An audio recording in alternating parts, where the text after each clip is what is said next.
Bismillah, walhamdulillah, wassalatu wassalam ala rasulillah, wa ala alihi wa sahbihi wa man wala, amma ba'd. On termine aujourd'hui, Inch'Allah, ce livre qui nous a suivis maintenant depuis approximativement un an, avec ce cours hebdomadaire, une fois par semaine, pas besoin de plus. Goutte par goutte, c'est un torrent de science qu'on finit par obtenir. Ça ne sert à rien d'aller plus vite que ce qu'il ne faut pour ne pas terminer le proverbe comme il se termine habituellement. Ce qui compte, c'est goutte par goutte. Comme le poète disait, اليوم علم وغدا مثله من نخب العلم التي تلتقط يحصل المرء بها حكمة وإنما السيل اجتماع النقط. Aujourd'hui, un peu de science. Demain, la même chose. Un peu. Une question, demain, une question. Par ces petites sélections de sciences, cette manière d'obtenir la science petit à petit, question par question, chapitre par chapitre, la personne, elle se doit de se rappeler que le torrent d'eau, il n'est constitué qu'un amas de gouttes, 1 milliard de gouttes, peut-être 1 trilliard de gouttes, je ne sais pas de combien de gouttes, mais voilà, c'est des gouttes par gouttes. Il ne faut pas aller plus vite. La science qui est mémorisée d'un seul coup, elle partira d'un seul coup. Bon, l'auteur, rahimahullah, il nous dit, dixièmement, on va se contenter que de la traduction pour aller plus vite. Dixièmement, il n'est pas permis à la famille du mort de faire à manger pour les gens. Ah, ça, c'est un sujet qui touche pas mal de gens. On est régulièrement, moi je suis personnellement régulièrement confronté à cette situation-là. Dans cette situation-là, en fait, on me pose souvent cette question-là. Ce repas qui se fait lorsqu'il y a un décès. Je pense que vous connaissez. Vous me rectifiez si je me trompe, mais je pense que c'est quelque chose de généralisé dans la société. Ça, ce repas fait lorsqu'une personne décède. Donc l'auteur, rahimallah, il nous dit, il n'est pas permis à la famille du mort, admettons, tu as quelqu'un de ta famille qui décède, qu'Allah préserve les gens de ta famille sur son obéissance, qu'Allah allonge leur vie sur son obéissance. Est-ce que tu as le droit de faire à manger pour les gens qui vont venir te présenter leurs condoléances? C'est de ça dont il est question. Donc pour l'instant, l'auteur, rahimallah, il dit, il est interdit de le faire. Au vu de la parole de Jarir, un compagnon, nous considérions le rassemblement chez la famille du mort et la préparation de nourriture à cette occasion comme faisant partie des plaintes interdites, comme faisant partie de ce qui est considéré comme lamentation interdite, de niyah en arabe. Il continue néanmoins, et ne vous inquiétez pas, on va y venir à ces détails-là, ces choses-là qui peuvent passer par vos têtes. Néanmoins, il n'y a pas de mal à faire de la nourriture pour eux, c'est-à-dire pour la famille du défunt. Par exemple, tu connais une famille qui a subi la perte, qui est endeuillée par la perte de quelqu'un des leurs. Il n'y a pas de mal à faire de la nourriture pour eux, de leur préparer un petit repas, bien au contraire, même, comme on va le voir, ou pour leurs invités. Et il est légiféré pour les proches du défunt ou ses voisins de leur préparer leur repas. Pour les proches de cette famille-là, plutôt. Donc, il continue, il dit où en étions-nous? Et il est légiféré pour les proches du mort et ses voisins de leur préparer leur repas. Car lorsque l'information de la mort de Ja'far ibn Abi Talib, un compagnon du prophète, Ja'far, qui est mort l'année 8 de l'Hégire pendant la bataille de Mu'tah, cette bataille que le prophète sallallahu alayhi wa sallam enfin cette armée que le prophète sallallahu alayhi wa sallam a envoyée faire face aux Byzantins, à la tête desquels il avait placé Zayd ibn Haritha. Donc les musulmans, ce jour-là, ils étaient 10 000, ils ont fait face à une armée, l'armée des Byzantins, qui était, donc selon certaines sources, qui s'élevait à 200 000 hommes. Ils leur ont fait face et ils leur ont causé des pertes collatérales, des dommages collatéraux. Mais ils ont essuyé quand même pas mal de pertes, vous imaginez bien. parmi les pertes, Ja'far ibn Abi Talib, le frère de Ali, il en est venu à se faire couper les deux mains pendant cette bataille-là. Et le prophète sallallahu alayhi wa sallam, il dira à son sujet que il aura deux ailes, il a deux ailes au paradis avec lesquelles il vole où il veut. Ta, ta, ta, ta, ta. Donc, lorsque la mort de Ja'far est parvenue au prophète sallallahu alayhi wa sallam, il a ordonné aux gens de faire à manger pour la famille de Ja'far.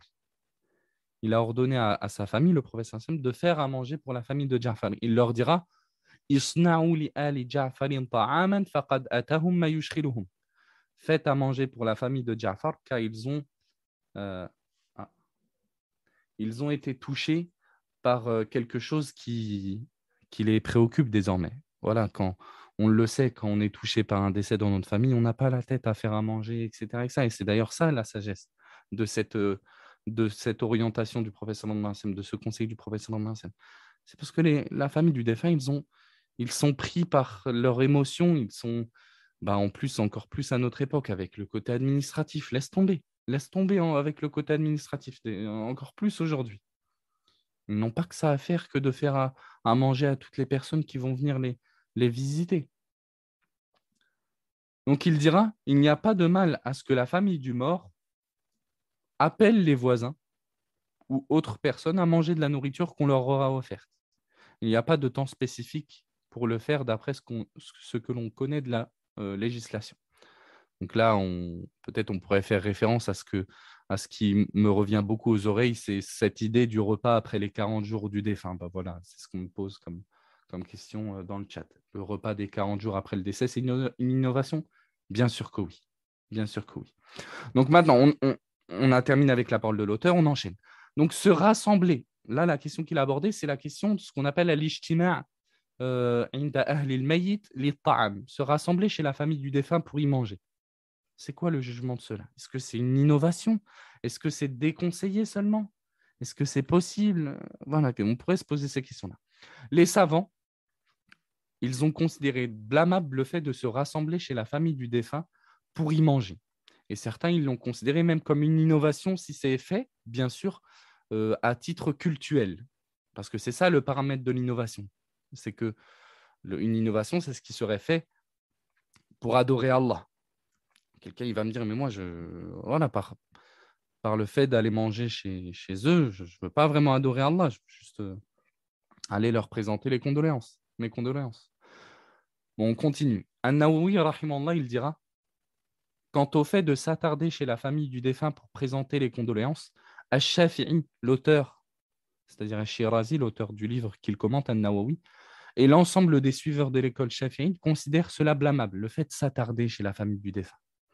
Ils disent qu'il convient plutôt d'être à leur service. Au lieu d'attendre qu'ils viennent nous faire à manger, le mieux, c'est d'être même à leur service dans cette situation-là. Et il dira que la sunna, ce n'est pas vraiment de s'agglutiner chez eux, comme ce qu'on voit des gens aujourd'hui. Lorsqu'il y a un décès, tout le monde vient. Moi, je me rappelle, pendant que j'étais à Beauvais, il y a une sœur qui a perdu sa fille, qu'Allah lui fasse miséricorde, d'un cancer, une fille, subhanallah, une jeune fille qui avait, je crois, à peine 12 ans. Qu'Allah lui fasse miséricorde et facilite à sa famille.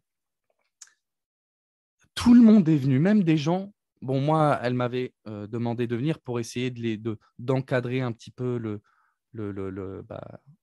l'affaire. Et tu voyais tout le monde venir.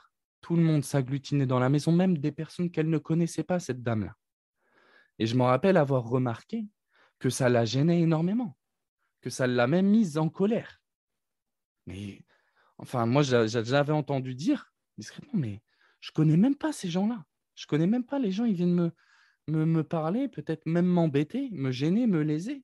Je ne les connais même pas. Ce n'est pas forcément tout le temps. En fait, nous, on est là à penser bon comportement, enfin, bonne intention. Et c'est vrai, souvent, les gens qui vont venir, qui vont se déplacer, ils ont une bonne intention. Mais quelquefois, tu gênes plutôt qu'autre chose, en fait. Et c'est pour ça que ce que dit Nawawi par la suite, c'est super intéressant. Il dit, le mieux, c'est d'être à leur service. Si tu veux les aider, viens pas les gêner, juste présente, sois à leur service. Tu leur ramènes des courses ou à manger. Et alors, il dit ensuite, celui alors qui les croisera, qui croisera la famille du défunt, par exemple, soit plus tard dans les jours après, ou alors pendant qu'il est à leur service, bah là, tu leur présenteras tes condoléances quand tu les croiseras. Et il n'y a pas de différence entre les hommes et les femmes dans le caractère détestable de cela. Nous, ce qu'on dit de manière générale, c'est que si tu es proche du défunt, si tu es proche de la famille du défunt, bien sûr que d'une certaine manière, tu vas le ressentir toi-même qu'on attend ta présence. C'est quelqu'un de ta famille, bien sûr qu'on va te demander limite d'être présent. Mais quand tu es trop éloigné du cercle familial, voilà, contente-toi de te proposer, de proposer tes services si il y en a besoin, de leur ramener à manger. Je sais pas moi, il y a plein de manières d'être bénéfique sans s'exposer à gêner. Là, en fait, on est dans un cas où on imaginerait que ce ne serait pas forcément une innovation, mais plus détestable parce que tu vas gêner, en fait. Et après, il y a des cas où on tombe clairement dans une innovation. Donc, c'est plutôt dans le cas du repas que l'on connaît de l'après-mort. Tu vois, les gens, ils sont accrochés à une pratique. On dirait qu'il y a un chapitre dans la jurisprudence, ce repas que les gens considèrent comme une sadaqa pour le défunt. Donc, tu vois, la famille du défunt, ils font un grand couscous ou un grand repas et ils invitent plein de gens. Ils invitent plein de gens et ils disent, ouais, c'est une sadaqa pour le défunt. Ça, c'est une erreur. On dirait limite une nouvelle pratique dans l'islam, codifiée. Il y en a même qui te rajoutent la notion des 40 jours. Mais d'où ça vient, ça? Pourquoi il faut attendre 40 jours s'il y a un repas à faire? Mais même ce repas auquel les gens sont accrochés avec les codes qu'il contient, le fait d'inviter des gens, à la base, ta sadaqa, ça sert à quoi de nourrir la panse de personnes qui ont le ventre bien rempli? C'est-à-dire que ce n'est pas des pauvres à la base. Tu vois, si tu veux faire une sadaqa, nous, on ne t'empêche pas d'être bénéfique pour ton défunt. Mais fais-le de la bonne manière. Cette somme-là d'argent que tu voulais réunir pour faire un repas, donne-le en sadaqa pour construire un puits. Donne-le en sadaqa pour acheter des livres religieux à des gens qui vont en profiter. Donne-le en aumône à un pauvre, ou à quelqu'un d'endetté, ou à une sœur isolée. Ça, c'est mieux. C'est mieux, ça.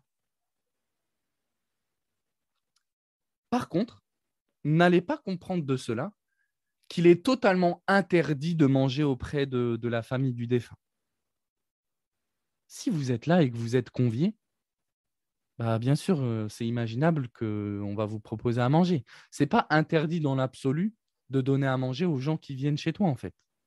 En fait, il y a pas tout le temps cette notion d'innovation. C'est pour ça qu'Ibn Qudama et d'autres, hein, moi je me suis contenté d'une seule parole pour pas que ça fasse trop à chaque fois pour indiquer la même chose. Ibn Qudama, il dira, et si le besoin se manifeste de nourrir les gens qui viennent te, te, te, comment dire, comment on dit déjà, te présenter leurs condoléances, alors c'est permis de les nourrir. En fait, n'allez pas comprendre de cela qu'il est totalement interdit de leur donner à manger.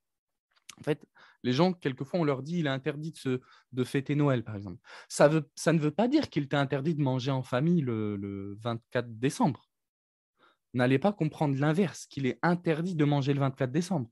Non, en fait, il est interdit de se réunir pour le 24 décembre, c'est-à-dire d'accorder une certaine importance au 24 décembre en tant que 24 décembre, en tant que jour de fête, Noël. Mais il n'est pas interdit de manger ensemble le 24 décembre.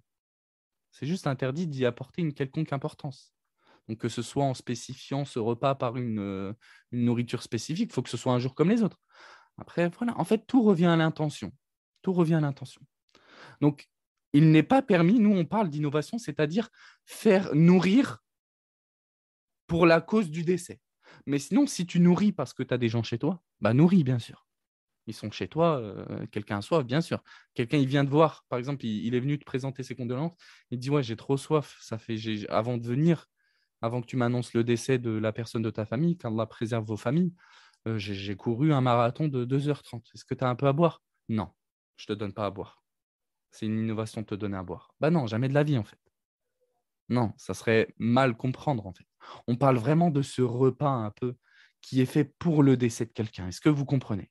C'est pour ça qu'Ibn Qudama, il continue. En effet, peut-être que quelqu'un voulant assister à l'enterrement du défunt viendra des villages et lieux lointains et sera amené à passer un moment chez eux, c'est-à-dire chez la famille du défunt, au point qu'ils seront amenés à lui offrir l'hospitalité, en fait.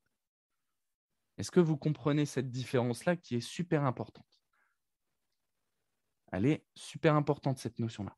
Donc, concrètement, ce qui est surtout interdit, c'est ce repas qu'on fait pour le décès, en fait. Un peu ce à quoi on vous invite quelquefois au nom du repas sadaqa. Ça, c'est pas bien. C'est pas légiféré. C'est pas légiféré. OK.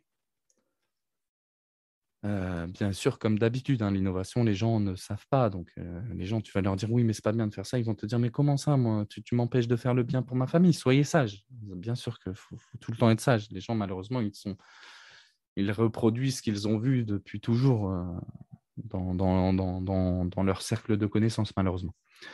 Donc, l'auteur, rahimallah, il continue et cette fois-ci, il va nous parler, de l'ihdad, du deuil, du deuil. 11e, il n'est pas permis à la femme de rester en deuil pour un mort plus de 3 jours, de marquer le deuil pour un mort plus de 3 jours. Sauf si le mort, c'est son mari. À ce moment-là, le deuil qu'elle devra marquer, d'une manière que l'on va décrire, durera obligatoirement 4 mois et 10 jours.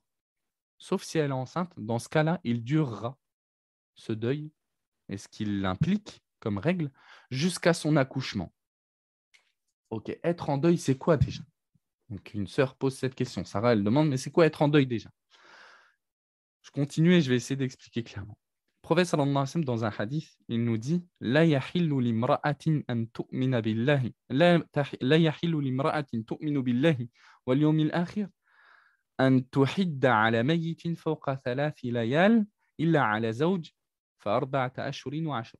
Il n'est pas permis à une femme qui croit en Allah et au jour dernier de marquer le deuil pour un défunt plus de 3 jours. Si ce n'est pour son mari, dans ce cas, elle marquera 4 mois et 10 jours de deuil. Mais quelqu'un me dira, mais c'est quoi le deuil? En fait, le deuil, c'est un certain laisser-aller, si vous préférez. Il n'est pas, donc dans ce hadith, le prophète sallallahu alayhi wa sallam, il nous dit qu'il n'est pas permis à une femme qui croit en Allah et au jour dernier de se laisser aller lorsqu'une personne décède parmi ses proches, de se laisser aller plus de 3 jours, de se laisser aller de comment je pourrais dire moi, je pense que se laisser aller, c'est une bonne remarque. Vous savez, se laisser vraiment, voilà, en dépression. D'être en dépression plus de 3 jours. Après, c'est de l'exagération, si vous préférez. C'est de l'exagération. C'est normal qu'on soit abattu, homme ou femme, lorsque un décès nous parvient parmi les gens qui nous entourent. Mais qu'on soit dans un laisser-aller, une dépression pendant plus de 3 jours, là, c'est de l'exagération. On peut comprendre qu'il y aura un certain délaissement de toi-même pendant 3 jours, mais au-delà, ça sera de l'exagération interdite. Ça ne veut pas dire qu'il t'est interdit après 3 jours d'être attristé. Tu seras attristé, on garde ça, ça nous marquera à vie. Mais on parle d'un laisser-aller sur toi, en fait, qui va se voir sur toi. Par exemple, le fait que tu délaisses ta manière d'être, etc., etc. On ne parle pas du tout d'une personne qui délaisserait la prière. Là, ce n'est même pas possible dès le premier jour. Quelqu'un qui se laisse aller, on parle vraiment de choses un peu physiques. Par exemple, tu vas voir, il ne se lave pas, elle ne se lave pas. euh, voilà, elle se vêtit un peu, voilà, d'une manière un peu. Voilà, elle se laisse aller. À plus de 3 jours, on va dire que c'est permis moins de 3 jours et au-dessus, c'est de l'exagération. Par contre, il y a un deuil. Donc, ce deuil-là, il est permis, il est toléré. Il est toléré, se laisser aller. Ça ne sera pas de l'exagération ou des lamentations, sous-entendu. Si tu es une personne qui est un peu comme ça, tu es affecté par ce décès-là au point où voilà, tu as un certain début de dépression. Par contre, il y a un deuil pour la femme qui est obligatoire. Donc, le deuil, il y en a deux, en fait. Il y a le deuil permis, toléré. C'est pour toute personne en dehors du mari, moins de 3 jours. Jusqu'à 3 jours, c'est tolérable. Après, c'est de l'exagération. Et il y a un autre deuil qui est obligatoire cette fois-ci. C'est pour le mari, c'est pour la femme lorsque son mari décède. Là, la femme, elle est dans l'obligation d'observer un deuil d'une manière assez particulière, on va en parler. 4 mois et 10 jours. Donc, je vais vous dire déjà la règle de base, c'est pendant 4 mois et 10 jours, elle ne pourra pas se remarier. D'accord? On parle de la femme qui n'est pas enceinte ici. El-Ha'il. À ne pas confondre avec El-Hamil, dont on va parler aussi. Donc, qu'est-ce que vous connaissez comme règle liée au deuil, à part celle que je viens de mentionner, à savoir l'interdiction de se marier pendant 4 mois et 10 jours? Donc, la femme dont le mari décède est sujette à certaines règles. Premièrement, elle est sujette, comme toute femme séparée de son mari d'une quelconque manière, à une période de viduité. Donc, cette phrase-là, j'ai essayé de la prononcer, de la formuler de la meilleure manière qui soit. Donc, la première chose, c'est que comme toute femme séparée de son mari d'une quelconque manière, que ce soit par un divorce, que ce soit par un khoul ou que ce soit par un décès, malheureusement, si c'est elle qui reste en vie, bien sûr, elle est sujette à une période de viduité. Bon, il y a une seule exception, c'est pour le divorce d'un mariage qui n'a pas été consommé. Mais voilà, je ne pouvais pas faire la phrase parfaite non plus. Une période de viduité qu'elle devra observer avant de pouvoir envisager de se remarier. Elle ne sort pas, elle ne peut pas sortir, sauf en cas de besoin. C'est des bons éléments de réponse et on va y venir dans quelques instants. Donc, retenez au moins ce principe-là. Déjà, la base, c'est que, comme toute femme séparée de son mari, elle devra observer une période de viduité. Donc, une période de viduité, c'est une période de veuvage, ils disent. Voilà, c'est une période dans laquelle la femme, euh, elle aura certaines règles qui vont régir son quotidien pendant un certain temps. Donc, cette période, dans le cas de la femme standard, il durera 4 mois et 10 jours. Allah il nous dit dans le Coran وَالَّذِينَ يُتَوَفَّوْنَ مِنْكُمْ وَيَذَرُونَ أَزْوَاجًا يَتَرَبَّصْنَ بِأَنفُسِهِنَّ أَرْبَعَةَ أَشْهُرٍ وَعَشْرًا. Ceux des vôtres que la mort frappe, les hommes qui ont été frappés par la mort et qui laissent des épouses. Ces épouses, elles devront observer une période d'attente de 4 mois et 10 jours, c'est-à-dire avant de pouvoir réenvisager de se marier. Et avec des petites règles en plus qu'on va citer. Si le décès de son mari, il arrive alors qu'elle est enceinte, alors sa période de viduité se terminera par l'accouchement. Allah, il dit dans le Coran, وَأُولَاتُ الْأَحْمَالِ أَجَلُهُنَّ أَنْ يَضَعْنَ حَمْلَهُنَّ. Il dit, je ne l'ai pas traduit, si. Quant à celles qui sont enceintes, leur période d'attente se terminera à leur accouchement. Donc ça, c'est intéressant parce que, admettons qu'une sœur soit mariée à un homme, qu'Allah facilite le mariage à tous nos frères et sœurs qui ne le sont pas encore.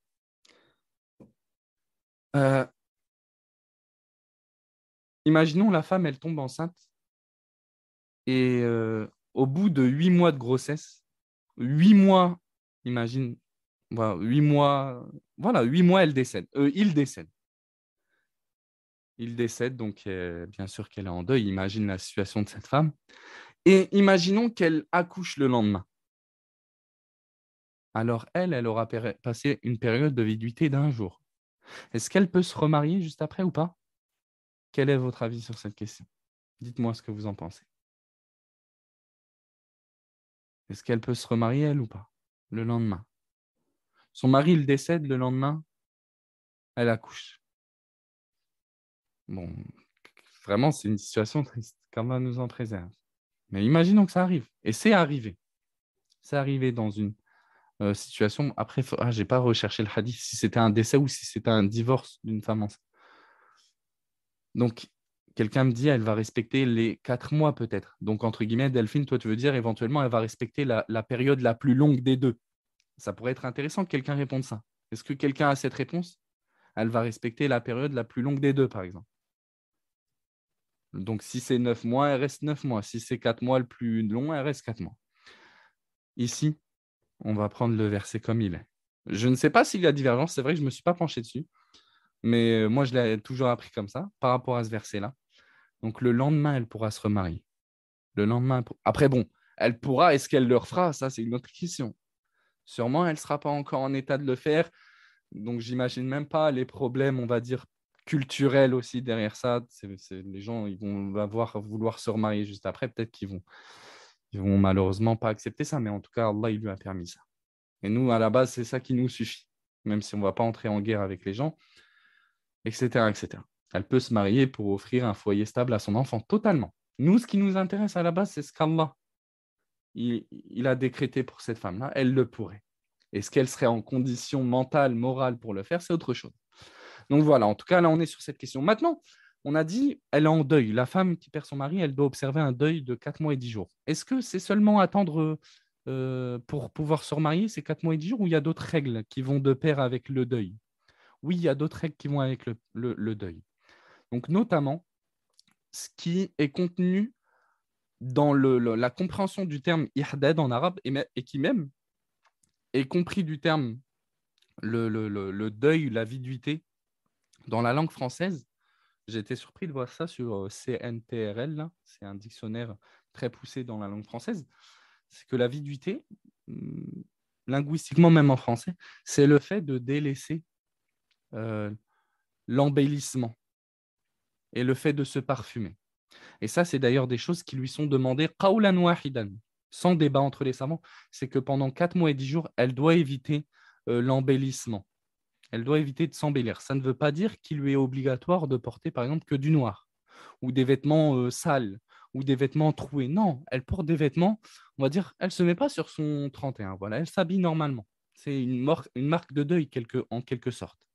Ça fait partie des sagesses de cette religion-là qui sont liées au fait bah, de marquer un peu le respect envers le mari ou alors le, le, le, l'honneur que l'on a pu recevoir à travers ce cadeau d'Allah qui était le mariage, même si vous allez me dire peut-être que ce n'est pas tous les maris qui méritaient ça, c'est ce qu'Allah nous a demandé.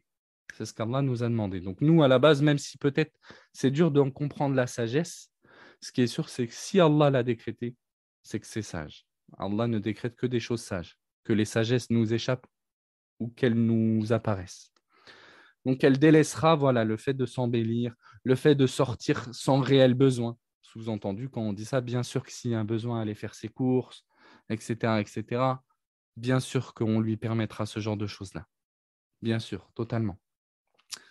Selon la majorité des savants, cette période-là de viduité, elle devra l'observer dans le foyer conjugal. Dans le foyer conjugal. Et c'est une question qui revient souvent. Moi, quand je dis cette phrase-là, je sais que beaucoup de sœurs, par exemple, si elles s'imaginaient dans cette situation, et encore une fois, qu'Allah vous préserve, mais se diraient plutôt, est-ce que je ne peux pas aller passer, par exemple, plutôt cette période-là auprès des miens, dans ma famille, entourée, etc. Bah, ça fait débat entre les savants. C'est pour ça que je viens de dire, selon ce qui m'est connu comme étant la parole de la majorité des savants, eux, ils disent la base, c'est que tu passes ta période de deuil dans le foyer conjugal. Donc, selon la majorité des savants, c'est obligatoire. Mais selon certains savants, ce n'est pas obligatoire. C'est bien de le savoir aussi que ce n'est pas forcément une question sujette à l'unanimité des savants. Il est rapporté d'un certain groupe de compagnons et de suiveurs. Donc, je pense à Jabir ibn Zayd, Al-Hassan al-Basri et à Ata ibn Abi Yasser, des grands suiveurs des compagnons du prophète sallallahu alayhi wa sallam. Il disait que la femme, dans cette période-là, elle peut passer le deuil là où elle veut. Et il l'attribuait même, cet avis-là. Ça a même été attribué à certains compagnons comme Ali, Aisha, Ibn Abbas, Jabir ibn Abdillah, et je crois ne pas avoir oublié quelqu'un. Après, il faudrait voir déjà si c'est authentique. Peut-être authentique selon certains, peut-être faible selon d'autres, etc. Mais c'est bien de le savoir. C'est bien de le savoir. Donc, c'est un peu ça le deuil. C'est un peu ça le deuil qu'elle devra observer. Est-ce que j'ai oublié quelque chose? Sûrement. Ça, d'ailleurs, s'habiller en noir, c'est chez les chrétiens. Nous, on n'a pas ça. Totalement. Totalement. Nous, on ne pratique pas ce genre de lamentation-là. Non. Elle s'habille comme elle veut. D'ailleurs, même le fait qu'elle s'habille en noir, ça a même été une question sur laquelle les savants ils ont divergé pendant le deuil. Est-ce qu'elle a le droit même? Certains ils disaient non, elle n'a pas le droit de s'habiller en noir. Mais Allahu alam, je ne me rappelle plus. L'avis le plus juste, de toute façon, c'est qu'elle porte ce qu'elle veut. L'auteur, rahimallah, il continue et il aborde une autre question qui sera d'ailleurs le dernier point abordé par l'auteur. 12e, il est légiféré aux hommes de visiter les tombes de temps à autre pour invoquer en faveur de leurs habitants, demander pour eux la miséricorde et se rappeler de la mort et de ce qui s'ensuit. Au vu de la parole du prophète sallallahu alayhi wa sallam, visitez les tombes car elles vous rappellent la mort, rapporté par un musulman dans son recueil authentique. Le prophète sallallahu alayhi wa sallam enseignait à ses compagnons de dire lorsqu'ils visitent les tombes l'invocation d'entrer dans un cimetière. Fin de citation de l'auteur.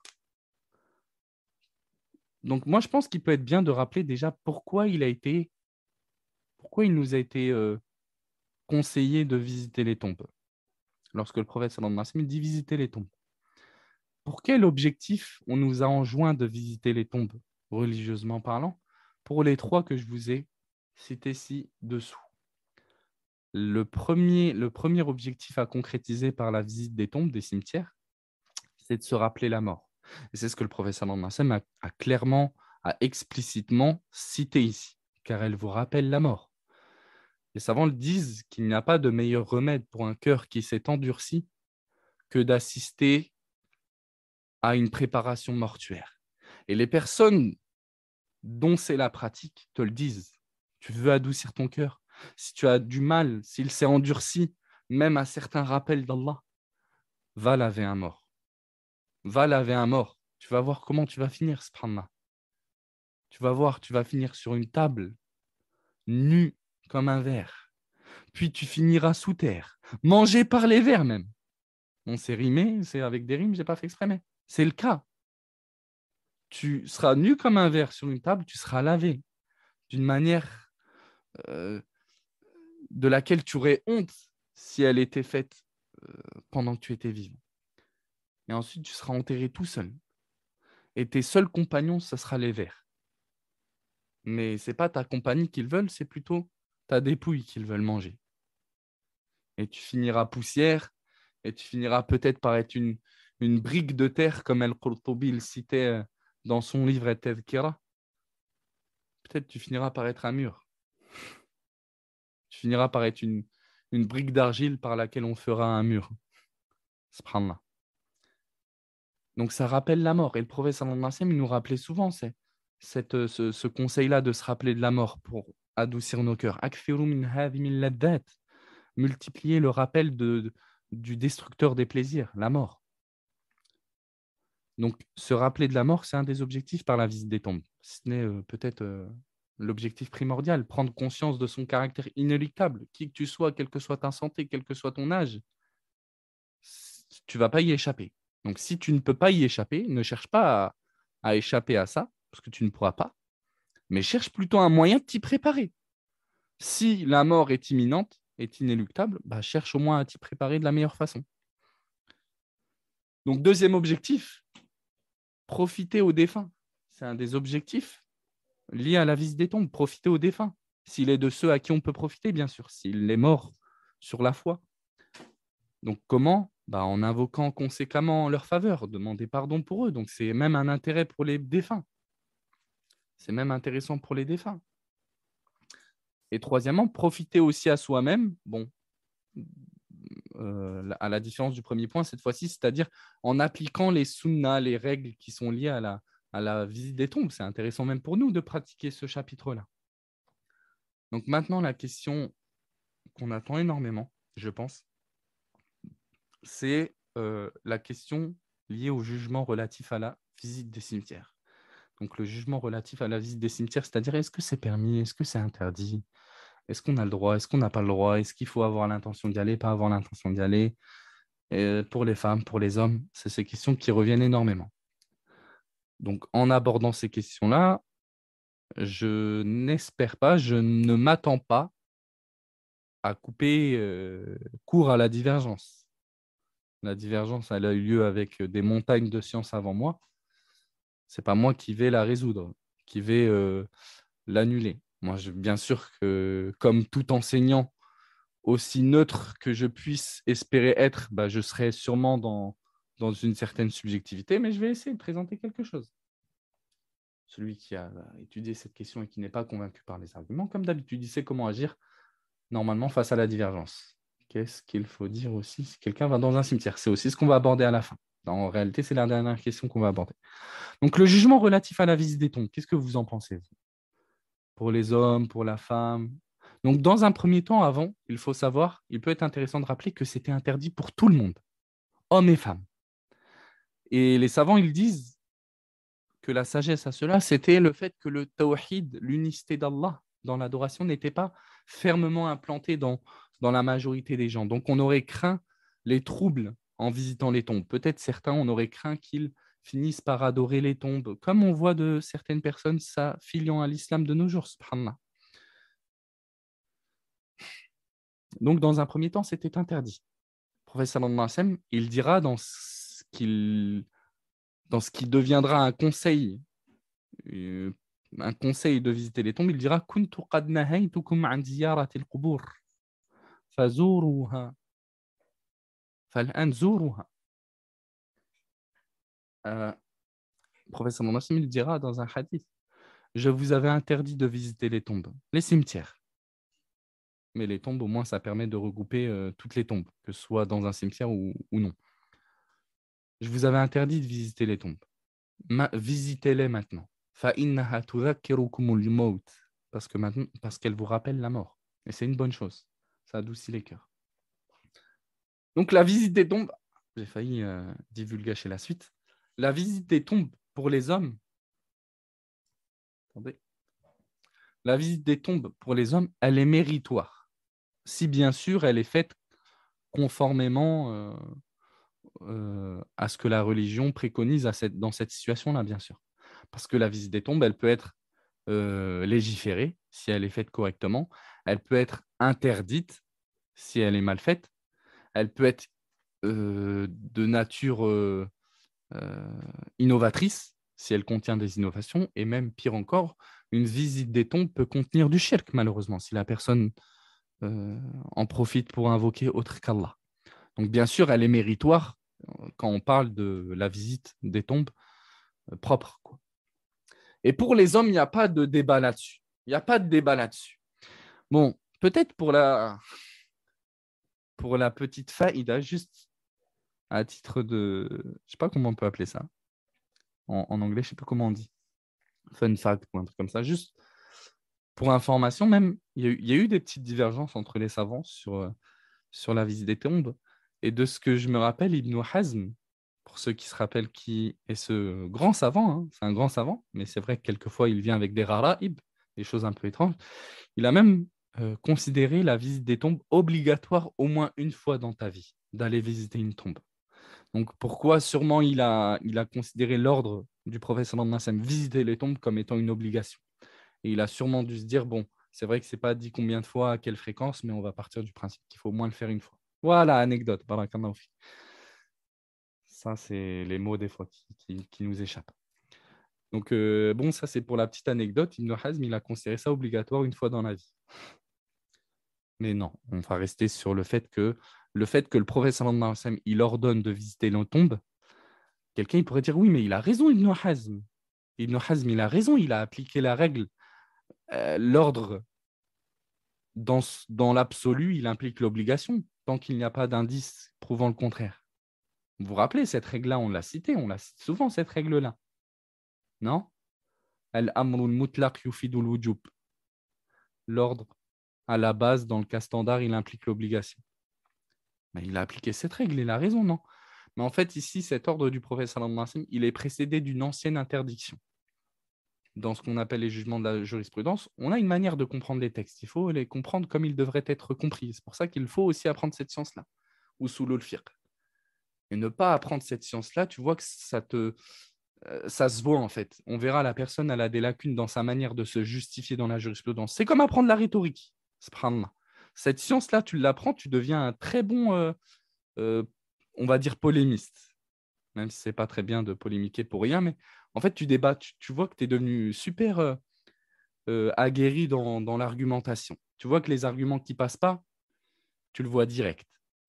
Tu le vois direct, les arguments qui ne passent pas, qui ne sont pas valables. Et les arguments qui passent, tu peux les remarquer. Donc, en fait, cet ordre de visiter les tombes, il est précédé par une ancienne interdiction. Je vous avais interdit. Donc, je parle de quelle science? De la science des fondements de la jurisprudence. Donc, le professeur me dit, je vous avais interdit la visite des tombes, visitez-les maintenant. En fait, vu que cet ordre de visiter les tombes, il est précédé par une ancienne interdiction, on comprend que maintenant, ça veut dire que c'est permis. C'est limite encouragé. Bon, je ne vais pas vous perdre. Il est tard. Donc, ce qu'il faut retenir, c'est que c'est méritoire. Maintenant, pour les femmes, la question qui peut créer des disputes, et qui a créé des disputes, parce que peut-être les gens n'ont pas adopté le comportement à adopter lorsqu'il y a divergence. Donc, qu'en est-il de la visite des tombes et des cimetières pour les femmes? Est-ce qu'elles peuvent entrer dans les cimetières? Est-ce qu'elles ne peuvent pas entrer dans les cimetières? C'est cette question qu'on se pose et à laquelle on va essayer de répondre modestement. Donc, premièrement, les savants, ils n'ont pas divergé. Les savants ont divergé sur cette question en plusieurs avis. Mais il y a une situation sur laquelle ils n'ont pas divergé, c'est sur l'interdiction de visiter les tombes pour la femme si elle y fait ou elle y dit quelque chose d'interdit. Ça, c'est interdit. Bien sûr, dans ce cas, il sera interdit à la femme de visiter les tombes, sans divergence là-dessus. Et après, on va aller voir les cas où il y a divergence. Bon, après, c'est vrai qu'on a dit femme ici, mais ça serait la même chose pour les hommes. Si un homme vient visiter une tombe et y faire quelque chose ou y dire quelque chose d'interdit, ça sera interdit pour lui. Mais on va dire sur ce cas-là, il n'y a pas de divergence. Ibn Taymiyyah, rahimallah, il nous rapporte cette unanimité en nous disant les jurys consultent. On dit si la femme sait de sa personne que lorsqu'elle visitera un cimetière, se manifestera d'elle une parole ou une action interdite, alors il ne lui est pas permis de visiter un cimetière sans débat. Il n'y a pas de débat là-dessus. Tu sais de ta personne que tu es faible dans ce genre de situation, que tu vas finir par te lamenter tel qu'il nous l'a été interdit dans les textes. Min shaqil juyub, tu vas arracher tes vêtements. Wa latmil khudoud, tu vas te taper le visage, tu vas t'arracher les cheveux, etc. Il t'a interdit d'y aller en fait. D'ailleurs, homme ou femme en réalité. Homme ou femme. Donc ça, c'est un cas qui nous permet déjà de statuer sur une chose qui ne fait pas débat. Maintenant, il reste les cas où il y a débat.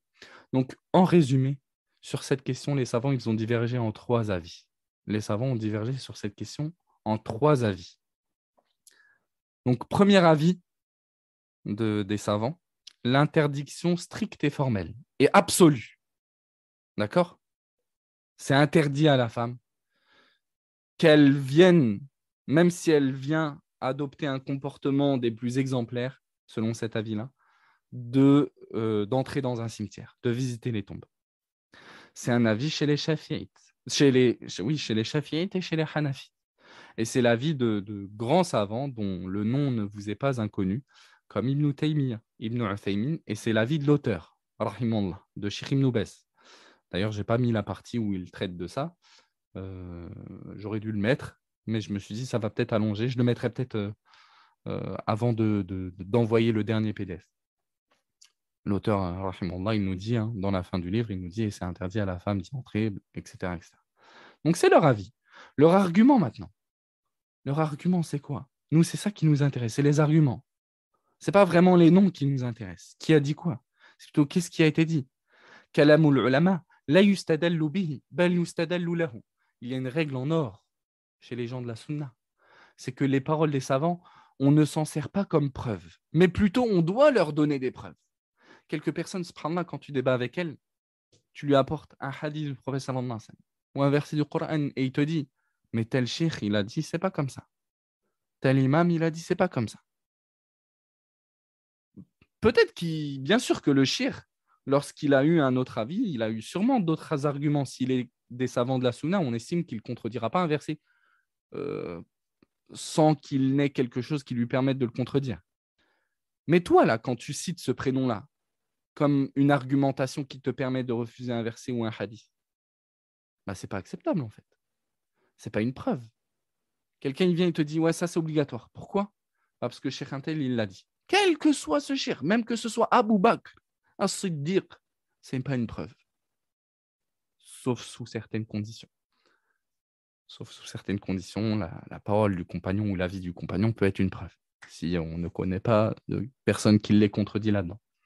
À ce moment-là, on pourra considérer ça comme un ijma' sukouti, une unanimité silencieuse. Mais là n'est pas la question. Donc, que ce soit, par exemple, parmi les a'imma al-matbou'in, parmi les imams qui sont suivis, dont les écoles sont connues, que ce soit l'imam Malik, que ce soit l'imam Abu Hanifa, que ce soit l'imam Shafi'i, que ce soit l'imam Ahmed, que ce soit Ibn Hazm, que ce soit parmi les contemporains, Ibn Taymiyyah, Ibn al-Qayyim, euh, qui que tu veux, sa parole n'est pas un argument autoritaire, d'autorité dans la religion. On doit plutôt lui donner un argument pour que ça ait un poids. Bien sûr, le fait que tu nous dises un tel est de cet avis, ouais, c'est intéressant et ça a un poids. Au moins, on se dit, c'est pas non plus un avis voilà, quoi, de Pierre-Paul Jacques ou de Mohamed Khalid et Amr. mais ce n'est pas un argument qui te permettra de prendre le dessus, si on peut dire ça comme ça, dans une argumentation scientifique. OK? Donc, c'est quand même leur avis. Leur argument, c'est quoi là-dedans? Ils en ont plusieurs. Ils ont premièrement ce hadith du prophète sallallahu alayhi wa sallam, Anna Rasulallah sallallahu alayhi wa sallam la'ana zawarat al-qubur. Le prophète sallallahu alayhi wa sallam a maudit celles qui visitent beaucoup les tombes. Et ce hadith-là, il est rapporté par At-Tirmidhi et considéré bon par Sheikh al-Albani.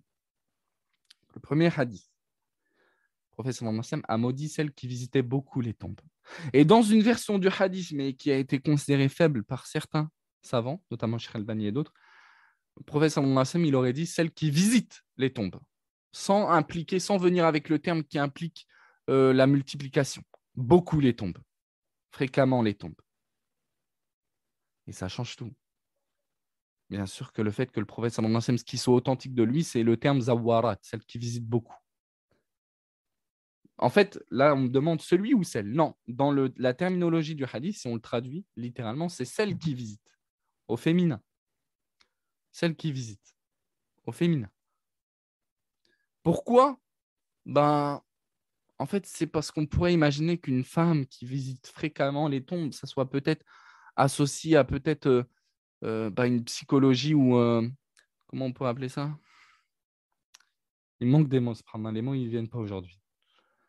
Quelqu'un qui a une situation mentale, morale peut-être assez faible. Donc, on peut imaginer qu'elle va être amenée peut-être à être trop dans la nostalgie. Psychiquement, elle est peut-être un peu faible. C'est vrai que se rattacher beaucoup, dépressive, voilà, c'est des mots qui me viennent dans le chat, peut-être assez faible. Et donc, on peut imaginer, ça peut être imaginable qu'émanerait d'elle des choses interdites. C'est vrai, il faut passer à autre chose à un moment donné. On ne te demande pas d'oublier les défauts. Mais reste fort.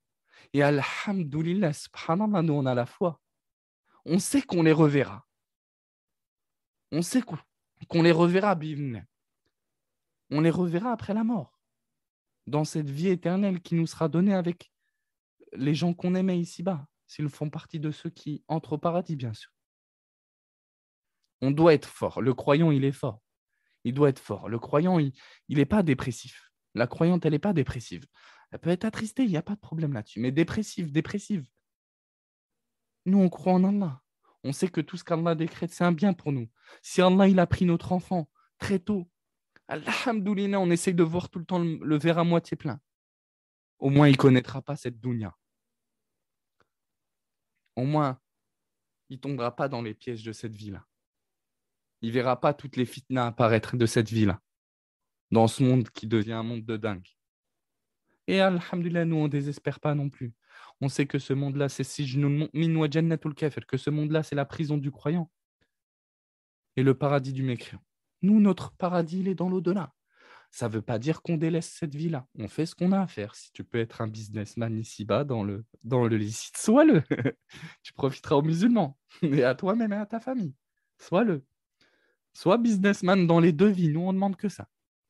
Ou businesswoman dans les deux vies. Comme on voit certaines sœurs, machallah, de nos jours, qui arrivent à lier la religion et même le fait d'être active. C'est une bonne chose, alhamdoulilah. Donc voilà, c'est un de leurs arguments. De dire, voilà, le problème, c'est qu'effectivement, dans ce hadith-là, il est question de visiter beaucoup, pas de simplement visiter. Après, quelqu'un pourrait dire, oui, mais voilà, le visite beaucoup, il n'est pas vraiment voulu, parce que de toute façon, si on voulait l'interdire à beaucoup, il faudrait qu'on définisse à partir de quand c'est considéré comme beaucoup. On reviendrait aux coutumes des gens. Voilà. Donc, je continue. Et je vois vos commentaires super intéressants ou vos questions super intéressantes. C'est juste que pour éviter de trop couper, je continue un petit peu. Mais là, par exemple, Camélia, j'ai vu ta question. Je vais la lire juste après. On s'accordera un petit moment, même si demain, le réveil il risque de piquer. Donc, on ne va pas trop tarder non plus. Et en plus, j'ai une chose à vous dire en lien avec les prochains cours, Inch'Allah. Je l'ai déjà annoncé pour ceux qui suivent les cours, les Beauvaisiens, s'il y en a parmi nous. Mais il faut que je vous le dise. Donc, leur deuxième argument, la parole du prophète sallallahu alayhi wa sallam adressée à sa fille Fatima.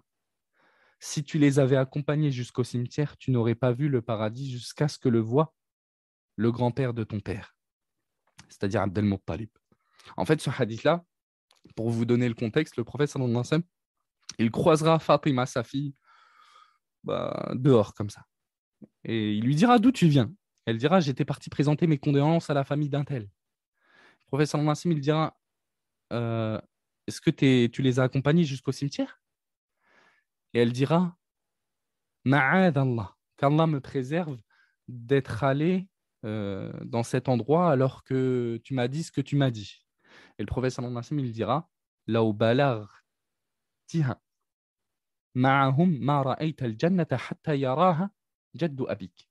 Si tu les avais accompagnés jusqu'au cimetière, tu n'aurais pas vu le paradis jusqu'à ce que ne le voie ton grand-père, le père de ton grand-père. Non, le grand-père de ton père, pardon. C'est-à-dire Abdel Muttalib. Et Abdel Muttalib, il est mort sur la mécréance, donc il ne le verra jamais. Sous-entendu, ici, on a une menace super forte. C'est à juste titre. À juste titre, on peut que comprendre l'interdiction d'aller dans un cimetière pour une femme en voyant ce hadith. Non. Mais comme vous le savez, il ne suffit pas d'avoir un hadith pour avoir une position, il faut aussi connaître son authenticité. Et c'est donc c'est bel et bien un hadith, donc c'est un argument acceptable dans la religion, mais un hadith, c'est pas comme un verset. Un verset, c'est forcément authentique. Un hadith, il s'expose aux différentes catégories que l'on a étudiées pour ceux qui étaient déjà présents dans la terminologie des gens du hadith. Mutawatir, ahad, le ahad en gharib, etc. C'est le ahad, c'est lui qui est sujet à l'authentique et au faible et au bon. C'est du chinois pour ceux qui n'ont pas suivi les cours. C'est pas grave. Mais là, en l'occurrence, ce hadith, il n'est pas acceptable.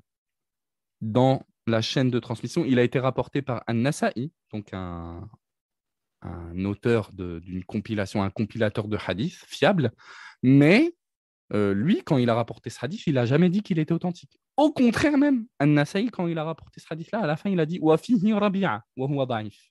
Il a dit dans la chaîne de transmission de ce hadith-là, parce qu'un hadith, il nous vient avec une chaîne de transmission, selon un tel, selon un tel, selon un tel, selon un tel, du téléphone arabe à proprement parler, mais lorsque le téléphone arabe était synonyme d'une retransmission de bonne qualité. Donc, il dira, dedans, il y a Rabi'a, il y a un rapporteur qui s'appelle Rabi'a, et il est faible. Donc, même lui qui rapporte ce hadith, il dit qu'il est faible. Mais en plus de ça, ce hadith, il a été considéré faible, à juste titre, par d'autres savants. Par Ibn al-Jawzi, en 797 de l'Hégire, dans son livre Al-Ilal al-Mutanahiya. Il a été considéré faible par Sheikh Al-Albani, parmi les contemporains que vous connaissez, et je vous ai mis aussi par qui d'autre. J'ai cité que ces trois-là, dans la note de pas de page. Donc, il n'est pas acceptable, ce hadith. Mais si il avait été acceptable, et tu vois que c'est un argument qu'ils utilisent, bien sûr, pour considérer ça interdit. Mais si, bien sûr, il avait été authentique, c'est vrai qu'il aurait coupé court le débat, si j'utilise bien cette expression. Donc, troisième hadith, troisième argument pour ceux qui interdisent à la femme d'entrer dans les cimetières et de visiter les tombes, c'est cette parole du prophète sallallahu alayhi wa sallam adressée aux femmes qui disaient vouloir suivre le cortège funéraire, bien sûr jusqu'à l'enterrement. Repartez, non pas récompensées, mais pécheuses, avec des péchés. Ce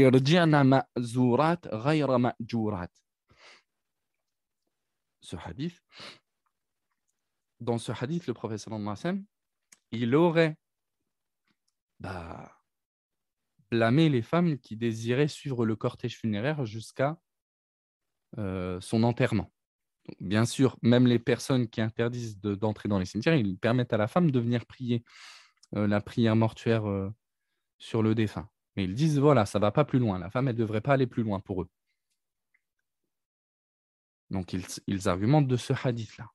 Le prophète sallallahu alayhi wa sallam aurait dit, repartez, non pas récompenser, mais pécheuses. En fait, ce hadith-là, le prophète sallallahu alayhi wa sallam, il sortira un jour de chez lui, c'est dit comme ça. Kharaja Rasulullah sallallahu alayhi wa sallam. Je ne sais pas si je l'ai mis, je voulais vous le lire. Je ne sais plus si je voulais. Ah non, ce n'est pas celui-là que je voulais vous lire. Il y a un autre hadith, je vais vous le lire après, à partir du livre, d'un livre interactif. Attendez, je retrouve ma page. Donc, dans ce hadith, le prophète sallallahu alayhi wa sallam, il sort un jour et il voit un groupe de femmes. Il leur dit, qu'est-ce que vous attendez? Elles disent le fait de pouvoir suivre le cortège funéraire. Et il leur demandera, hal turassilna, vous allez le laver, le défunt ou la défunte? Elles diront non. Tahmilnaha, vous allez la porter? Non. Hal tudlin, est-ce que vous allez le descendre, ce corps, dans la tombe? Non. Et là, le prophète sallallahu alayhi wa sallam dira Farji'na ma'zurat ghayra ma'jurat. Retournez alors, non pas en ayant une récompense, mais en ayant obtenu un péché. Donc c'est fort aussi, ça. C'est fort, non? Pour indiquer l'interdiction. Mais ce hadith-là n'est pas authentique. Ce hadith-là n'est pas authentique. Il a été considéré faible par de nombreux savants du hadith. Parmi eux, Ibn al-Jawzi. D'ailleurs, Ibn al-Jawzi, c'est un savant dans quasiment toutes les sciences. Il a écrit dans beaucoup de sciences. D'ailleurs, l'un des savants qui a écrit dans le plus de sciences qui soient, différentes religieuses. Même des fois pas forcément religieuses. Mais dans le hadith, il a un livre qu'il appelle Al-Ilal al-Mutanahiya. C'est un livre dans lequel il met beaucoup de hadiths daïf, faibles, que lui a considéré faibles, bien sûr. Quelquefois, il peut être contesté. Il a été contesté sur certains hadiths. Ça a été aussi rendu faible par An-Nawawi. Il a été considéré faible aussi par Al-Iraqi, je crois. Je crois que je vous l'ai mis là aussi. Non, ce n'était pas ce hadith-là que l'Iraqi l'a considéré faible. Non. Par Sheikh al-Albani. Sheikh al-Albani l'a considéré ce hadith faible. Etc. etc. Et Sheikh al-Albani a bien détaillé la faiblesse de ce hadith-là dans son livre Irwa ul-Ghalil. Donc, il ne nous reste que le premier argument, peut-être totalement fiable, mais celle qui visite beaucoup les tombes. Et puis, la sagesse, on l'a expliqué. C'est parce qu'on pourrait totalement imaginer que ce n'est pas forcément parce que c'est une femme que ça va lui être interdit, mais parce qu'on peut imaginer que si elle visite beaucoup les tombes, c'est qu'elle est peut-être faible mentalement et qu'il va émaner d'elle ce qui est interdit. C'est pour ça d'ailleurs qu'il peut être totalement imaginable qu'un homme qui visite beaucoup les tombes soit dans la même situation, qu'il soit maudit par le prophète sallallahu alayhi wa sallam. C'est pour ça d'ailleurs que l'auteur, rahimallah, il dira, même en parlant des hommes, il est légiféré aux hommes de visiter les tombes de temps à autre. Donc, est-ce que l'auteur, rahimallah, il a voulu dire par cela que le fait de trop faire ça, ça serait contre-productif, ça finirait même par être un mal, une preuve peut-être d'une faiblesse trop grande, ou alors d'être un signe de ce qu'on voit des gens qui finissent par invoquer les tombes, etc. etc. Et bien sûr, on prend beaucoup de pincettes quand on dit ça, parce qu'on ne parle pas de, par exemple, ceux qui vivent à Médine ou à la Mecque, à chaque prière, il y a une prière mortuaire. Si tu peux assister à chaque convoi mortuaire, fais-le. Donc voilà, c'est pas la même chose. Là, on parle vraiment d'une personne fréquemment, il va visiter la même tombe, etc. Ça peut être, on peut en déduire une faiblesse quand même psychologique. Quoi qu'il en soit, il nous reste quand même deux avis à voir. L'interdiction, moi personnellement, jusqu'aujourd'hui, peut-être que l'année prochaine, quand je refais ce cours-là, je prêcherai cet avis-là. Mais jusqu'aujourd'hui, je ne suis pas convaincu qu'une femme respectant les règles que la religion lui demande dans le fait de se couvrir et le fait de prendre quand même un peu de distance peut-être aux hommes, qu'il lui serait interdit de le faire, de venir dans un cimetière. Il nous reste deux avis. Le deuxième avis, c'est que c'est totalement permis à la femme. D'accord? C'est l'avis des Hanafites, un avis attribué à l'imam Ahmed. D'ailleurs, l'imam Ahmed, il lui a affilié les trois avis, selon des narrations. Mais la narration la plus connue de son école, c'est la troisième, celle qui va venir. Et c'est l'avis d'Al-Qurtubi, c'est l'avis d'Al-Nawawi, que c'est totalement permis. C'est l'avis de Shawkani, c'est l'avis d'Al-Albani, qu'il est totalement permis à la femme de visiter une tombe, de visiter un cimetière. Leur argument, c'est quoi? Ils en ont plusieurs. Et je trouve que cet avis, il est vraiment pertinent dans les preuves qu'il amène. Mais je spoile pas, comme on dit, les jeunes. Divulgage, le mot français. Donc, le premier argument, l'argument A, c'est la généralité de la parole du prophète sallallahu alayhi wa sallam. Je vous avais interdit la visite des tombes, dorénavant, visitez-les. Donc, la visite des tombes, elle était interdite à tout le monde, hommes et femmes. Et après, le prophète sallallahu alayhi wa sallam nous dit, dorénavant, visitez-les. C'est encore une parole générale. Il ne spécifie pas il ne spécifie. Bon, il ne distingue pas un sexe plutôt qu'un autre. Donc, les savants disent que ça peut être une preuve que la portée de ce texte-là, tout comme l'interdiction était à portée générale, l'autorisation, elle devient à portée générale pour les hommes et les femmes. Sinon, le prophète sallallahu alayhi wa sallam, il aurait dû être plus précis et dire maintenant, elle est permise pour les hommes, mais pas les femmes. C'est un argument quand même. On cite leurs arguments. Deuxième argument, on y verra même la compréhension d'Aïcha et c'est intéressant. La mère des croyants. Ibn Abi Mulaïka, un suiveur, il rapporte de Aïcha qu'elle revint un jour du cimetière. Et Ibn Abi Mulaïka, il nous dit, donc ce hadith-là, le premier, il est rapporté par Ibn Majah et authentifié par Sheikh al-Albani. La première partie, elle est rapportée par Muslim. Donc, dans le deuxième argument de ceux qui considèrent que c'est totalement autorisé, et je sais, on a 1 heure de cours, il est tard, on est fatigué, mais il faut qu'on clôture absolument. De toute façon, ceux qui doivent partir, il y a la rediffusion qui viendra. Donc, Aïcha, elle revint un jour du cimetière. Imagine. Oh. Ibn Abi Mulaïka, il est choqué. Même s'il se dit, bon, il y a potentiellement il y a une possibilité qu'elle ne revienne pas du cimetière comme ce qui pourrait m'apparaître. Donc, il lui dira. Alors que, bien sûr, Aïcha, elle ne doit pas forcément de commentaires. Mais il lui demandera. Ya al-Mu'minin min ayna aqbalti. D'où viens-tu, ô mère des croyants? Qalat min qabri akhi Abdurrahman ibn Abi Bakr. Je reviens de la tombe de mon frère Abdurrahman ibn Abi Bakr. Je lui dis donc, Alaysa Rasulullah sallallahu alayhi wa sallam qad naha an ziyarati al-qubur? Le messager n'a-t-il pas interdit de visiter les tombes? Elle répondit, Na'am, kana naha thumma amara bi ziyaratiha. Oui, si, il l'avait interdit. Puis il a conseillé qu'on les visite. Donc on voit de ce hadith-là, qui est rapporté, parce que nous, on veut savoir, il est rapporté par Hakim, ce hadith-là, il est considéré fiable par Al-Iraqi, un grand savant du hadith, qui a écrit un poème de 1000 vers dans les sciences du hadith, et authentifié par Sheikh al-Albani dans l'Irwa. Donc, on en est où? On en est là. Donc, on voit dans ce hadith-là que Aïcha, elle a compris la portée générale que l'on a évoquée tout à l'heure. Tout comme, voilà, c'est devenu autorisé pour tout le monde. Tout comme Ibn Abi Mulaïka, il ne nous a pas dit, mais le prophète sallallahu alayhi wa sallam, il n'avait pas interdit aux femmes la visite des tombes. Non. Ibn Abi Mulaïka, il dit, il n'avait pas interdit, genre, entre guillemets, à tout le monde la visite des tombes. Si, mais après, il a ordonné qu'on le fasse, que tout le monde le fasse. Donc, on voit que Aïcha, elle a compris quand même cette chose-là qui a été citée tout à l'heure. Même à partir de ce hadith-là, certains ils disent que, bah justement, en fait, même, enfin, c'est pas certain, tout le monde dit que l'interdiction a été abrogée par l'autorisation, mais pour tout le monde. Donc, ça vient être, c'est un argument quand même, il faut le concéder, et en espérant d'être totalement objectif. C'est un argument fort quand même. Donc, elle revient d'un cimetière, c'est dit explicitement. Elle dit, plus encore, j'étais parti auprès de la tombe de mon frère, Abdurrahman ibn Abi Bakr, son frère, etc., etc. Troisième argument.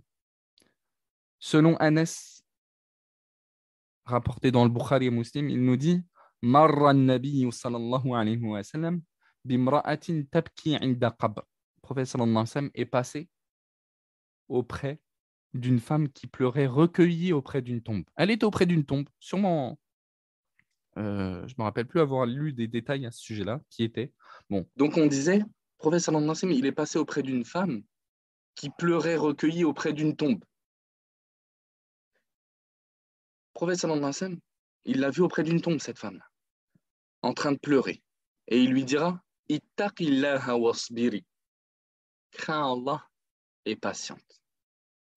Pourquoi cet argument il est cité parmi les preuves utilisées par ceux qui considèrent que c'est permis de visiter les tombes pour une femme? Pourquoi? Dites-moi, maintenant que vous êtes des professionnels de l'argumentation, et on verra ensemble, peut-être un jour on fera un livre sur les fondements de la jurisprudence qui ne sont autres que des fondements un peu dans l'argumentation, dans la compréhension des textes. Donc oui, totalement, Sarah. Et Bint Rabah, il ne l'a pas réprimandé. Il ne l'a pas réprimandé si ce n'est sur ses pleurs. Crains Allah et patiente. Ne pleure pas. Normalement, donc le prophète sallallahu alayhi wa sallam, il y a une règle qui touche sa personne de son vivant, c'est La yajuzu lahu ta'khirul bayan an waqtil haja. Le prophète sallallahu alayhi wa sallam, il ne lui était pas permis de retarder l'explication d'une chose de son temps, du temps où on en aurait besoin. À ce moment-là, il doit blâmer cette personne-là et lui dire, tu n'as pas à te recueillir auprès d'une tombe, tu n'as pas à visiter les tombes, tu es une femme. Non, il lui dira, crains Allah et patiente. Et ensuite, d'ailleurs, cette femme-là, dans la suite du hadith, qui est rapportée dans certaines versions, elle lui dira, Ilayka anni, écarte-toi de moi. Tu ne sais pas ce qui m'a atteint comme douleur. En fait, elle n'avait pas connaissance que c'était le prophète sallallahu alayhi wa sallam. Faqila laha, et on lui dira, c'est le prophète sallallahu alayhi wa sallam. Elle dira, je ne savais pas que c'était toi. Et le prophète sallallahu alayhi wa sallam, il lui dira quelque chose, il dira quelque chose qui est important. Dans la patience lors de l'épreuve, et dont on doit avoir conscience, il lui dira, Innama sabru inda sadmatil ula. Il dira, la patience, c'est au premier instant qu'on la comptabilise. Entre guillemets, lorsque tu t'es un peu mise en colère, lorsque peut-être il a vu d'elle des pleurs qui étaient proches de la lamentation, il lui a dit en gros que patienter, c'est lorsque l'épreuve elle tombe. C'est pas 10 ans après. Après, tu dis genre, tu t'es énervé, tu as arraché tes vêtements lorsqu'on t'a pris quelqu'un que tu chérissais ou qu'on t'a appris un bien que tu chérissais. Et c'est là, toi, tu deviens fou ou folle. Et un an plus tard, quand tu as eu le temps de redescendre, tu dis, ouais, moi, je patiente. Alhamdoulilah, je patiente. Tu n'as pas patienté en vrai. C'était au début qu'on voulait voir si tu patientes. Bon, bien sûr, maintenant que tu patientes, alhamdoulilah quand même. Et voilà, il lui donnera ce conseil. Mais nous, ce qui nous intéresse, c'est surtout qu'il ne lui a pas dit, ouais, pars. Tu n'as pas resté là. Qu'est-ce que tu fais ici? Donc, autre argument, et il y en a d'autres, mais on s'arrêtera sur 4, parce que les autres, après, ça tombe dans la répétition, je pense. Wallahu a'lam. Donc, ce que Aïcha, elle nous rapporte, et moi, je l'ai mis de manière raccourcie, et je vais vous le lire en entier en vous partageant l'écran, même si c'est en arabe, on va dire pour vous familiariser avec la chose, et que ce soit plus interactif. Aïcha, elle rapporte qu'elle a demandé au prophète sallallahu alayhi wa sallam, que puis-je dire en faveur des morts, sous-entendu, dans le contexte dans lequel que je vais vous présenter, lorsque je visite un cimetière au messager d'Allah. Ce qui est entre parenthèses, c'est un sous-entendu, parce qu'elle ne le dit pas clairement, mais dans le contexte du récit que je vais vous raconter, on comprend ça. Donc, que puis-je dire en faveur des morts, ya Rasulallah? C'est-à-dire lorsqu'elle passe par un cimetière. Il dira, tu dis, Qouli, salutations à vous, habitants de ces demeures, croyants et musulmans, l'invocation lorsqu'on entre dans un cimetière. Donc, lorsque le prophète sallallahu alayhi wa sallam, les hadiths de cet avis sont tous authentiques, ce hadith-là, le hadith C de Anas, rapporté par Al-Bukhari Muslim, ce hadith-là rapporté par Al-Hakim avec une chaîne de transmission authentique, il a été considéré authentique par les Iraqis et d'autres. Après, bon, bien sûr que peut-être que en fait, de toute façon, moi, j'ai déjà vu les interprétations de ceux qui considèrent que c'est interdit sur ces hadiths-là. Ils trouvent des moyens d'interpréter ces hadiths, bien sûr. Et peut-être qu'on aurait l'occasion de lire ensemble un livre complet là-dessus. Il y a certains savants qui ont écrit des livres assez complets sur la question. Et le doute plane toujours, bien sûr. On ne peut pas être catégorique, on n'est pas forcément catégorique, mais de toute façon, tu lis. Et ta connaissance d'aujourd'hui, elle n'est pas ta connaissance de demain. Si demain tu as connaissance d'autre chose, tu adopteras une autre position. Bon, quoi qu'il en soit, ce hadith-là, en tout cas le dernier que je cite, il est aussi rapporté par Al-Bukhari Muslim. Je ne l'ai pas mis, subhanallah. Il est rapporté par Al-Bukhari et Muslim. Je n'ai pas mis la référence, subhanallah. Donc, dans ce hadith-là, le professeur Ansem, il dit, tu diras. Il ne lui a pas dit, mais toi, tu n'as pas à dire ça, parce que tu ne rentres pas dans les cimetières. Pourquoi il ne lui a pas dit ça? Quand elle dit, Kayfa aqulu lahum ya Rasulallah lil amwat? Qu'est-ce que je dois dire au messager d'Allah quand je suis dans cette situation? Et il lui enseigne l'invocation d'entrer dans les cimetières. Pourquoi il ne lui a pas dit, non, mais toi, tu n'as pas entré dans les cimetières? Parce que ce n'est pas interdit. C'est leur argumentation à ceux qui considèrent que c'est permis. Donc le hadith dans sa totalité, c'est celui-ci. Et en plus, il est intéressant, moi je veux vous le lire, pour ceux qui sont toujours vivants, spirituellement parlant. Voilà, hein. Il n'y a toujours pas l'accessibilité à mon micro? Non, j'espère qu'il n'est pas cassé. Donc il y a un truc qui apparaît, il me perturbe. Attendez, Donc, Aïcha, elle dit, ne vous rapporterai-je pas un récit me concernant et concernant le prophète sallallahu alayhi wa sallam? Les gens présents, ils ont dit, bah, bien sûr que si. Aïcha elle pose cette question, mais elle ne s'attend pas à avoir un nom dans l'assemblée. C'est une question, ce qu'on appelle de rhétorique, pour donner envie. Donc elle dit, une nuit, j'étais avec le prophète sallallahu alayhi wa sallam. Le prophète sallallahu alayhi wa sallam, il était chez moi, c'était ma nuit. Et le prophète sallallahu alayhi wa sallam, voilà, il s'est tourné, il a enlevé son rida, donc son pagne, il a enlevé ses sandales et il les a mis au niveau de ses pieds. Ensuite, il a étendu son pagne sur le lit. Regardez la précarité de leur façon de vivre, subhanallah, au prophète, sallallahu alayhi wa sallam. فاضطجع, il s'est allongé. فلم يلبث إلا ريثما ظن أن قد رقدت. Et très rapidement, il pensait que je dormais. فأخذ رداءه رويدا وانتعل رويدا. Il a pris son pagne. En fait, il a changé tout de suite de situation. Il s'était allongé, donc mis en situation pour dodo, pour dormir. Et ensuite, là, il pensait que je dormais, donc il a repris son pagne, tout doucement, sans faire de bruit. Il a remis ses sandales et il a ouvert la porte et il est sorti. Il est parti doucement. Moi, qu'est-ce que j'ai fait? Aïcha, elle dit, j'ai pris ma cape, sûrement ma robe. J'ai mis ma cape sur ma tête, et je me suis voilé. Et j'ai mis aussi ma robe. Et je l'ai suivi. En fait, Aïcha, ce hadith, il a été cité aussi par certains savants dans le chapitre La jalousie des femmes. La jalousie qu'on ne peut leur reprocher, la jalousie insérée originellement chez les femmes et qu'il faut pardonner, sur laquelle il faut passer. Et quelqu'un de saint spirituellement qui aime les mères des croyants, il ne peut qu'être touché par ça, en réalité. Et tu vois, malheureusement, les ennemis de l'islam de l'intérieur, les chiites, ils critiquent Aïcha par rapport à ça. Ils critiquent Aïcha, elle n'avait pas confiance en lui, etc. Mais c'est une jalousie des femmes, innée chez elle. Il n'y a rien à critiquer ici, justement. Parce que je dis ça, mais je n'ai même pas encore dit la fin. Mais c'est une jalousie qui, en plus, le prophète Sam, il avait plusieurs femmes. Donc, bien sûr, les femmes, elles sont jalouses. Je l'ai suivi. Elle a suivi le prophète Sam jusqu'à qu'il arrive à Al-Baqi', au cimetière de Médine. Et il s'est levé, il s'est tenu debout dans le cimetière. Et il est resté longtemps debout. Il a levé ses mains 3 fois. Et ensuite, il est reparti. Et il a commencé à accélérer, et j'ai accéléré. En fait, il était en train de rebrousser chemin. Il a fini, il rentre. Et là, Aïcha, elle l'a suivi. Elle se retrouve dans la situation inverse. C'est plus elle qui le suit, mais c'est elle qui est devant et lui derrière. Donc, il a commencé à accélérer, j'ai accéléré. Il a commencé à trottiner, j'ai trottiné. Et je suis rentré à la maison avant lui. Je suis entré.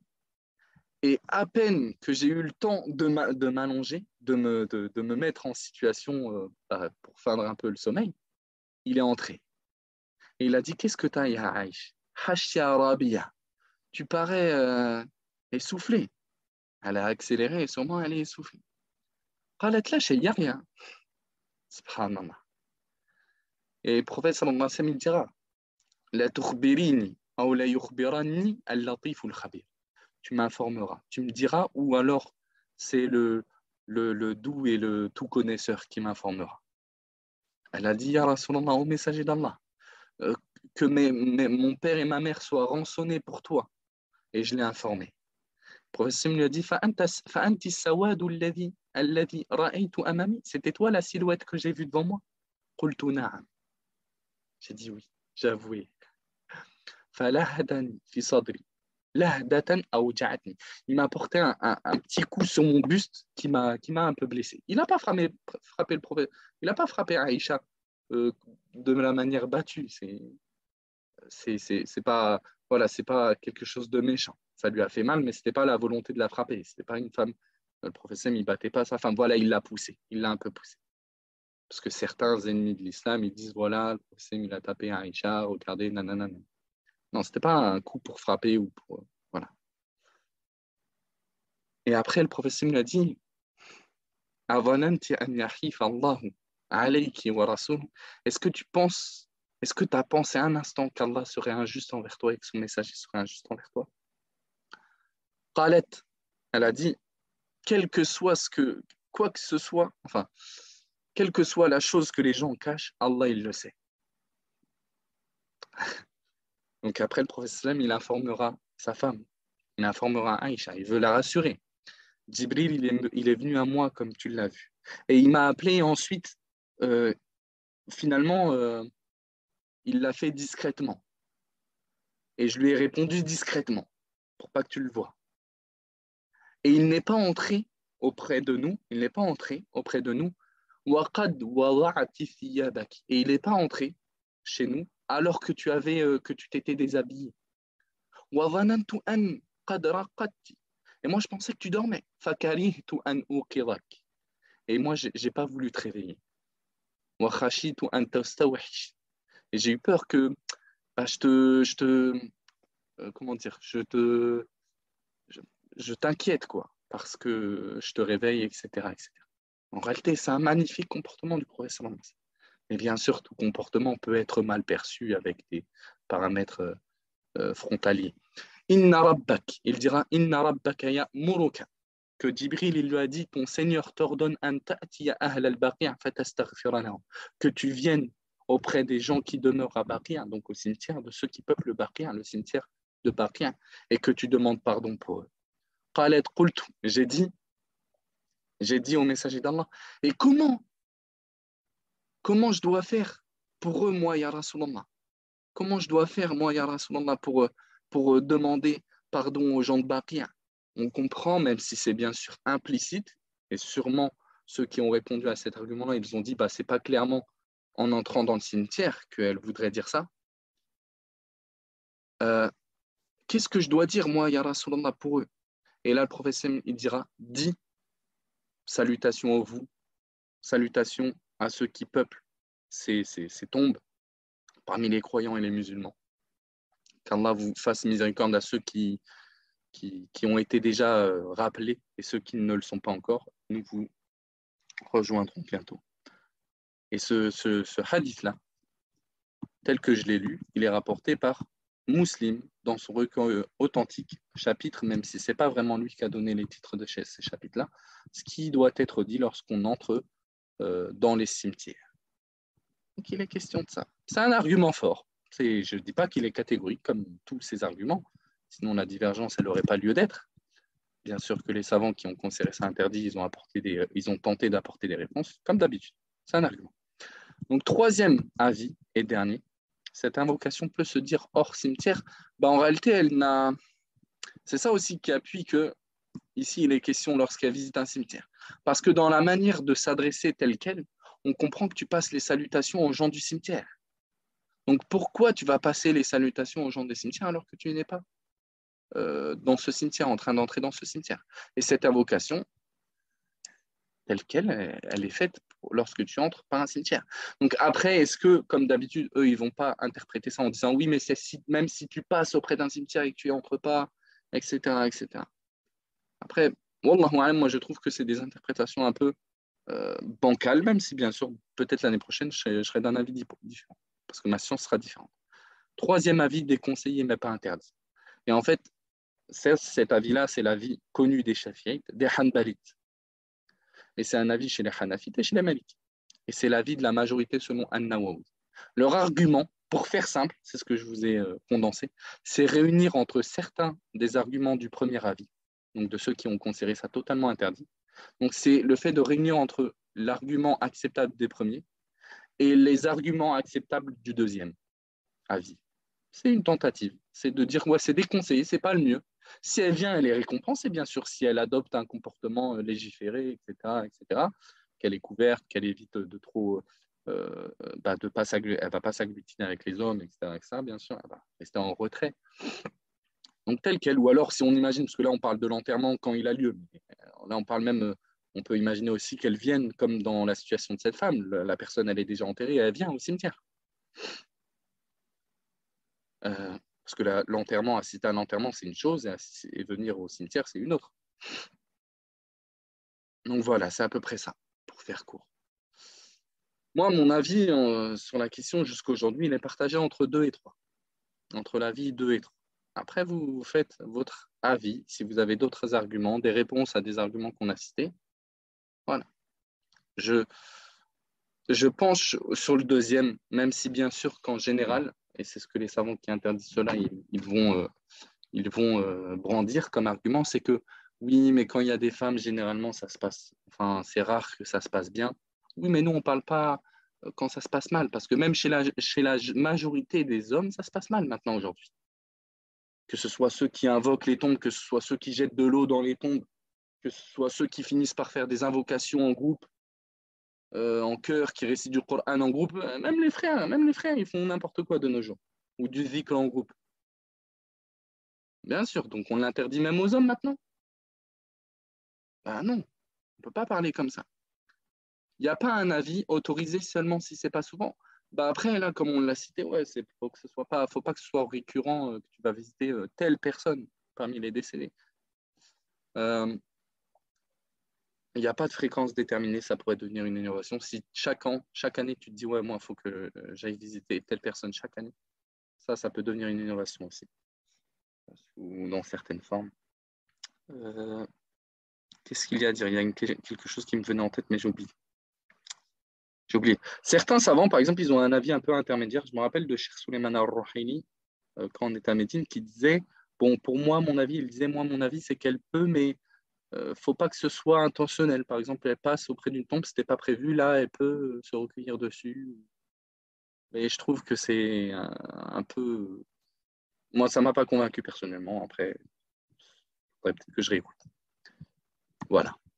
On a des arguments quand même intéressants de chaque côté. C'est là où tu vois que notre religion, elle nous rend intelligents, subhanallah. Moi, quand je vois ça, je me dis, subhanallah, si on avait été intéressé comme ça dans les sciences qu'on appelle profanes, c'est-à-dire pas religieuses, qu'on les avait étudiées avec un tel engouement, on serait tous des docteurs. Parce que tu vois qu'apprendre la religion, c'est pas simple, même si bien sûr elle est simplifiée. Parce que là, nous, on est des écoliers, là, on apprend les divergences. Sinon, bien sûr que le débutant, on lui apprend un truc simple et ça lui suffit, bim. Mais c'est vrai qu'aujourd'hui, moi, j'ai voulu détailler cette question-là parce que on entend plein de choses. On entend plein de choses. Surtout vous, les sœurs, j'imagine même pas dans quel désarroi vous pouvez être. Parce que peut-être certaines personnes, elles vous l'autorisent. Peut-être certaines personnes, elles vous l'interdisent. Peut-être certaines personnes, elles vous rendent innovateur si vous y allez. Ou peut-être elles vous rendent perverse si vous y allez. Ou je ne sais pas. Et tout ça parce que peut-être on n'a pas une connaissance au moins un peu vaste de la question. Je trouve que c'est une question un peu tendue, pas tabou mais tendue, c'est bien peut-être d'avoir un peu plus de détails. Euh, ok. Et on terminera seulement ce livre après 1h30 de cours. Et quelques problèmes techniques parce qu'il est légiféré de dire lorsqu'on visite un cimetière. Et on aurait pu aborder d'autres questions. Mais on va se contenter de celle-ci. Les invocations qu'il est permis de faire lorsqu'on entre au cimetière. Bah, il y en a certaines versions, plusieurs versions sont rapportées, donc que ce soit celle rapportée par Aïcha ou celle rapportée, bon, moi personnellement, c'est celle que je mémorise par cœur, que je fais. Salam alaykum ahla diyar min al-mu'minin wal muslimin wa inna insha'Allahu bikum lahiqun nasallallahu lana wa lakum al-afiyah. Il y a d'autres questions. Moi, je pense qu'on va s'arrêter là-dessus parce qu'il y a un programme qui nous attend et au sujet duquel je veux vous parler en quelques minutes. Et il y avait énormément de choses à dire. Chaque fois que j'ai terminé un cours, je me suis toujours dit, et je pense que ça nous arrive à chacun d'entre nous quand on parle à quelqu'un, punaise, j'ai oublié de dire ça. J'ai oublié de dire ça. J'aurais pu citer ça. J'aurais pas dû citer ça parce que je les ai embrouillés. Voilà, c'est pour ça, comme on dit dans certaines formules, avant discours, après discours, des erreurs, sûrement, il y en a dans ces 43 cours et dans les centaines de cours qu'on a pu faire jusqu'à aujourd'hui. Qu'Allah nous pardonne et nous réforme sur les erreurs qu'on a pu faire, que ce soit des erreurs à proprement parler ou avoir cité des choses qu'on n'aurait pas dû citer parce qu'elles étaient embrouillantes, pas parfaites, pas bien ressorties comme il se devait, pas fluidement. Celui qui a profité d'une chose, alhamdoulilah, même s'il n'y en a qu'un, et alhamdoulilah, la réussite, enfin l'objectif, il a déjà été concrétisé parce que moi, personnellement, j'ai profité. Si d'autres personnes ont pu profiter de ces séries de cours, j'en suis content, même si bien sûr nous, ce qu'on demande à travers ça, c'est plutôt la sincérité dans notre travail, parce qu'un travail sans sincérité, c'est de la fatigue. Pire encore, c'est wabalun alayna, c'est quelque chose qui se retournera contre nous. Donc on demande à Allah subhanahu wa ta'ala qu'Allah fasse de nous des gens sincères fi aqwalina wa af'alina wa fi a'malina, dans nos actes, dans nos paroles, dans nos travaux. Wa an yuwaffiqana li kulli khair, comme je le dis souvent, qu'Allah nous ouvre les portes du bien, wa an yahfadana min ash-sharri kullihi, qu'il nous préserve du mal et de toute personne qui pourrait nous en vouloir. وسبحانك اللهم وبحمدك أشهد أن لا إله إلا أنت أستغفرك وأتوب إليك وصلى الله وسلم على نبينا محمد وعلى آله وأصحابه والتابعين.